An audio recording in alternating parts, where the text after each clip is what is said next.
Hello students, next है हमारा chapter number 13 के एमसीक्यूज़। तो इसमें फर्स्ट एमसीक्यू देखते हैं, device used for producing current. तो इसमें फर्स्ट ऑप्शन दिया हुआ है motor.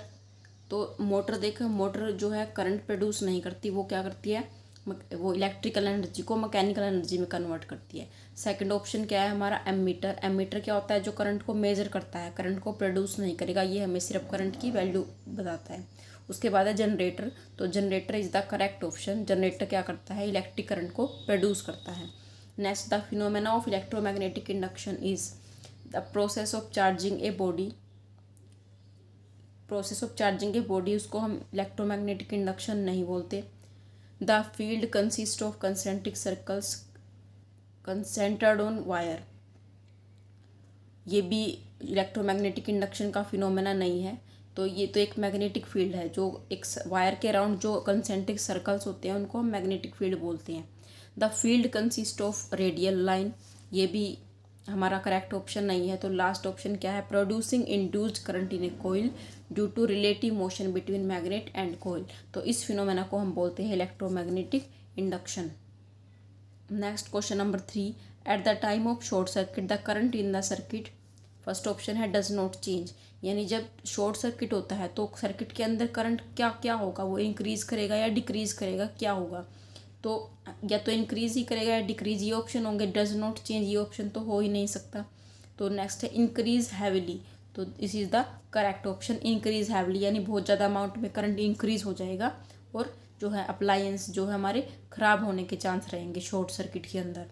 Next question number 4, the essential difference between an AC generator and DC generator is that. तो first option is AC generator will generate higher voltage. तो ये answer नहीं होगा, क्योंकि ऐसा कुछ नहीं है कि एसी जनरेटर या डीसी जनरेटर में कोई जो है हायर वोल्टेज को जनरेट करता हो। Second option, AC generate has slip rings while DC generator has commutator.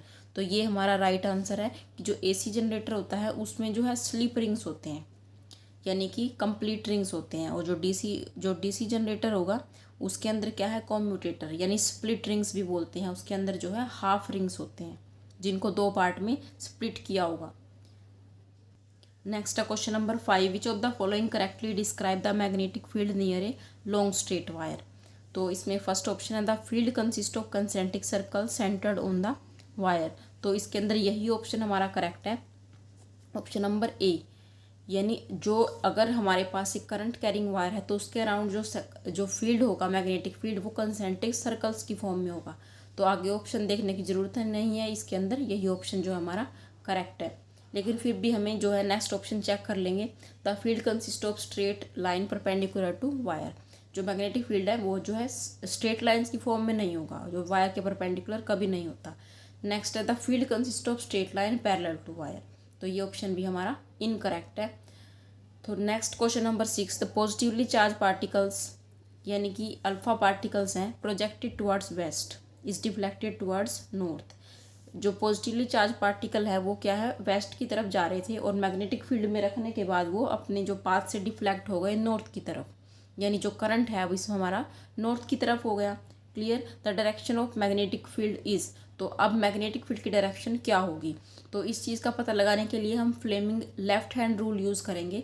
तो इसमें जो हमारी जो 4 फिंगर है, यानी जो फर्स्ट फिंगर है वो हमें क्या दिखाती है, डायरेक्शन ऑफ मैग्नेटिक फील्ड। और जो हमारी सेकंड फिंगर है यानी मिडल फिंगर जिसको बोलते हैं, वो हमें दिखाएगी करंट की डायरेक्शन।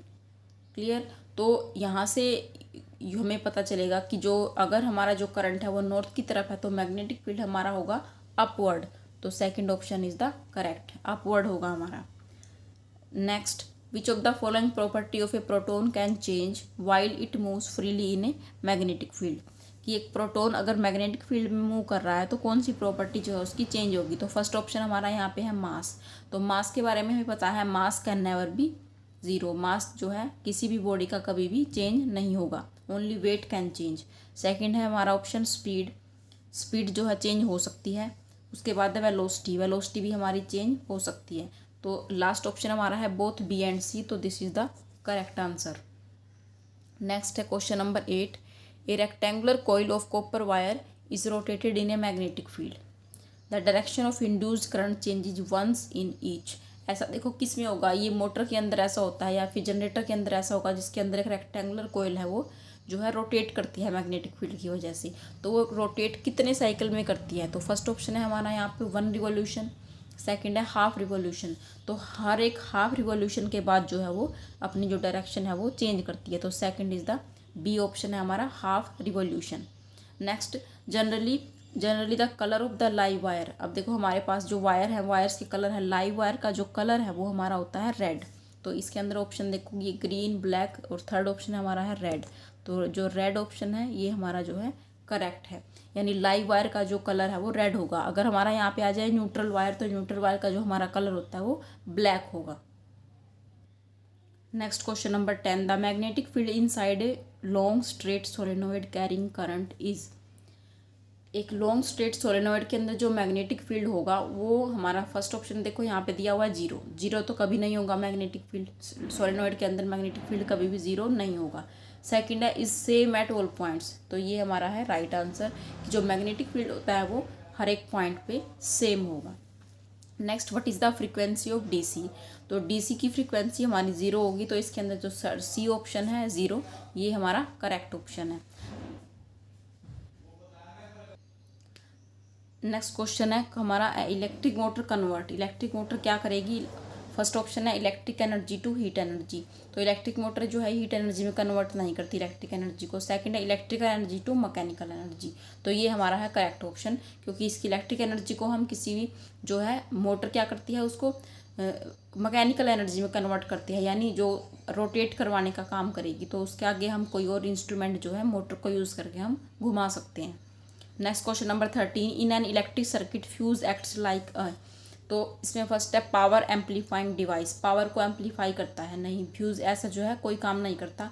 सेकंड वोल्टेज, तो जो फ्यूज़ है वो वोल्टेज का इसके साथ कोई रिलेशन नहीं है। उसके बाद है सेफ्टी डिवाइस, तो जो फ्यूज़ है वो हमारा एक सेफ्टी डिवाइस की जो है सेफ्टी डिवाइस की तरह काम आएगा, यानी अगर हमारे पास जो है करंट बहुत ज़्यादा आ जाएगा तो फ्यूज़ वायर क्या होगा, मेल्ट हो जाता है और वो आगे जो हमारे अप्लायंसेज होते हैं उनको जो है वो ख़राब होने से रोकेगा।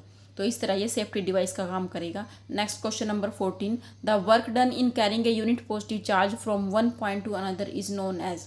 यूनिट पॉजिटिव चार्ज को एक पॉइंट से दूसरे पॉइंट तक लेके जाने के लिए हमें जो वर्क करना पड़ेगा उसको हम बोलते हैं इलेक्ट्रिक करंट। तो सेकंड ऑप्शन है हमारा electric current. Next question number 15, electric generator converts. Electric generator क्या करता है, electric energy to mechanical energy या mechanical energy to electric energy. तो ये दो पॉसिबल ऑप्शन है, तो इसके अंदर हमारा बी ऑप्शन करेक्ट है, ये मैकेनिकल एनर्जी को इलेक्ट्रिक एनर्जी में कन्वर्ट करेगा। अगर हमारा उल्टा आ जाए इलेक्ट्रिक एनर्जी टू मैकेनिकल, तो वो कौन करता है, वो इलेक्ट्रिक मोटर करता है। इस तरह से भी क्वेश्चन आ सकता है कि what is the device which convert electric energy to mechanical energy. तो हमारा आंसर होगा इलेक्ट्रिक मोटर। नेक्स्ट है question number 16, the resistivity of a conductor. Conductor की जो रजिस्टिविटी है वो किस किस पे डिपेंड है। तो फर्स्ट ऑप्शन है increase with increase in it's area of cross section. तो ये अगर रेजिस्टेंस की बात करेंगे तो रेजिस्टेंस के केस में क्या होगा कि अगर हमारा जो एरिया डिक्रीज होगा तो हमारा रेजिस्टेंस बढ़ जाता है, लेकिन इसमें रजिस्टिविटी के साथ ऐसा कुछ नहीं है। उसके बाद है B option, the increase with increase in its length. ये भी हमारा रॉन्ग है, decrease with increase in its length, length के इंक्रीज होने से डिक्रीज करेगा। तो ये तो बिल्कुल भी पॉसिबल नहीं है, क्योंकि जो रजिस्टिविटी का हमारा देखो जो फॉर्मूला होता है वो मतलब हो रहा होता है R is equal to rho L by A. ये हमारा जो फॉर्मूला है, अगर हम यहाँ से रो फाइंड आउट करेंगे, अगर हम हमारे यहाँ जो रो फाइंड आउट करें तो वो आ जाएगा हमारा RA बाई L। क्लियर। तो जो रेजिस्टेंस है वो हमारा एरिया और लेंथ पे डिपेंड है, लेकिन रेजिस्टिविटी हमारी जो एरिया लेंथ पे डिपेंड नहीं है, क्योंकि ये आएगा एरिया और रेजिस्टेंस को मल्टीप्लाई करके और लेंथ को उससे डिवाइड करके। तो ये डिपेंड ही नहीं करता है लेंथ पे और एरिया पे। तो इसका हमारा जो आंसर होगा तो डी ऑप्शन हमारा है, does not depend upon length and area of cross section. तो this is the right answer. Next है question number 17, the magnetic field inside a long solenoid carrying current. तो जो लॉन्ग सोलेनोइड होता है उसके अंदर जो मैग्नेटिक फील्ड होगा वो यहाँ पे वो जो है सेम होता है। अब ऑप्शन यहाँ पे है हमारा जीरो, जीरो नहीं होगा। उसके बाद हमारा यूनिफॉर्म, तो यूनिफॉर्म या सेम अगर ऑप्शन आपको दिखे तो हमें उसी पे टिक करना है। The voltage used for house hold supply. तो हमारा जो घर होते हैं उसमें कितने वोल्ट की आती है, जो वोल्टेज है हमारी कितने वोल्ट की होगी, तो 220 वोल्ट की हमारी आती है। तो C is the correct answer. The melting point of a fuse wire is, fuse wire का मेल्टिंग पॉइंट देखो कितना होना चाहिए, हमें वैसे भी पता है कि अगर फ्यूज़ वायर का काम क्या होता है कि ज़्यादा टेम्परेचर, ज़्यादा करंट आने पर क्या होता है, ये मेल्ट हो जाएगा। तो इसका मेल्टिंग पॉइंट ऑब्वियसली क्या होना चाहिए, हाई जो है मेल्टिंग पॉइंट जो है इसका हाई होना चाहिए, सॉरी हाई नहीं मतलब जल्दी मेल्ट होना चाहिए। तो उसके लिए हमारा ऑप्शन आएगा लो। तो हमारे इसके अंदर जो है सी ऑप्शन करेक्ट है, लो होना चाहिए। यानी जितना मेल्टिंग पॉइंट अगर लो होगा ना, जल्दी जल्दी वो मेल्ट हो जाएगा, जिससे हमारे अप्लायंस जो है वो डैमेज होने से बचेंगे। Next 20 question, A fuse is connected in series with, किसके साथ जो फ्यूज़ है हमारा कौन से वायर के साथ हम कनेक्ट करते हैं। तो इसका हमारा जो आंसर है वो है हमारा लाइव वायर, जो फ्यूज़ है उसको हम लाइव वायर के साथ कनेक्ट करते हैं। नेक्स्ट है, तो स्लिप रिंग्स किसके अंदर यूज़ होंगे, एसी जनरेटर के अंदर यूज़ होंगे। अब इसको थोड़ा सा ध्यान रखना कि जो स्प्लिट रिंग्स होते हैं, यानी पूरे रिंग को अगर हम बीच में से कट कर दें, हाफ हाफ रिंग बन जाएंगे, जिसको हम स्प्लिट रिंग्स बोलते हैं। तो स्प्लिट रिंग्स को हम यूज़ करते हैं एसी मोटर के अंदर, और स्लिप रिंग्स जो पूरा सर्कल होते हैं उसको हम यूज़ करते हैं एसी जनरेटर के अंदर। क्लियर। और next question is the direction of magnetic field in a straight conductor carrying current is determined by. तो एक स्ट्रेट कंडक्टर के अंदर जो है अगर करंट फ्लो कर रहा है तो उसमें जो मैग्नेटिक फील्ड की डायरेक्शन है हम कौन से रूल से फाइंड आउट करते हैं, वो हम राइट हैंड रूल से फाइंड आउट करते हैं। तो इसके अंदर जो हमारा ऑप्शन है राइट हैंड थंब रूल, तो फर्स्ट ऑप्शन हमारा करेक्ट है। Next 23rd question, similar magnetic poles, similar magnetic poles means अगर हमारे दोनों नॉर्थ पोल है या दोनों साउथ पोल है तो आपस में क्या करेंगे, रिपेल करेंगे। तो ए ऑप्शन हमारा करेक्ट है इसके अंदर, रिपेल। 24th क्वेश्चन है the moving part in an electric motor. तो अब मूविंग पार्ट के अंदर देखो जो है हमारा इसके अंदर स्प्लिट रिंग रोटेट नहीं करते हमारे यहाँ पे, शाफ्ट भी नहीं। उसके बाद आर्मेचर यानी जो रेक्टेंगुलर कोयल है जो वो हमारी रोटेट करती है। इसका एक पार्ट डाउनवर्ड आता है, एक बार आता है upward. 25th the tesla is a unit of, tesla किसकी यूनिट होती है। First option electric flux, magnetic flux, इन दोनों की यूनिट नहीं होती कि फ्लक्स की यूनिट जो है हमारी वेबर होती है। तो नेक्स्ट सी ऑप्शन है मैग्नेटिक फील्ड, मैग्नेटिक फील्ड की जो यूनिट है वो टेस्ला होगी। नेक्स्ट 26 क्वेश्चन है the most suitable metal for making electromagnet. जो इलेक्ट्रोमैग्नेट है उसके लिए मोस्ट सुटेबल मटेरियल हमारा होगा वो होगा आयरन। क्लियर। तो आयरन हमारा जो है मोस्ट सुटेबल इसमें इसके अंदर आएगा। उसके बाद है the most important safety method used for protecting hands appliances from short circuiting और ओवरलोडिंग। तो हमने क्वेश्चन पहले भी किया था कि जो फ्यूज़ है हमारा वो एक सेफ्टी डिवाइस के उसमें जो है हमारा यूज़ होगा। तो इसके अंदर जो है सी ऑप्शन है हमारा यूज़ ऑफ फ्यूज़, तो ये ऑप्शन हमारा जो है करेक्ट है। नेक्स्ट है हमारा question number 28 the magnetic field lines around a straight conductor forms pattern of. किसी भी स्ट्रेट कंडक्टर के अंदर जो मैग्नेटिक फील्ड है वो हमने पढ़ा हुआ है कि वो एक कंसेंट्रिक सर्कल्स की फॉर्म में होगा। तो फर्स्ट और सेकंड ऑप्शन को यहाँ पे हम रिजेक्ट करेंगे। उसके बाद सी ऑप्शन कंसेंट्रिक सर्कल्स, तो ये हमारा जो है करेक्ट आंसर है।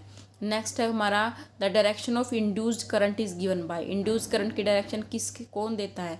तो इंड्यूस्ड करंट हमारा इलेक्ट्रोमैग्नेटिक जो इंडक्शन फिनोमेना है उसके अंदर हम ये टर्म यूज़ करते हैं। तो इसके अंदर कौन सा रूल जो है हमारा काम आता है।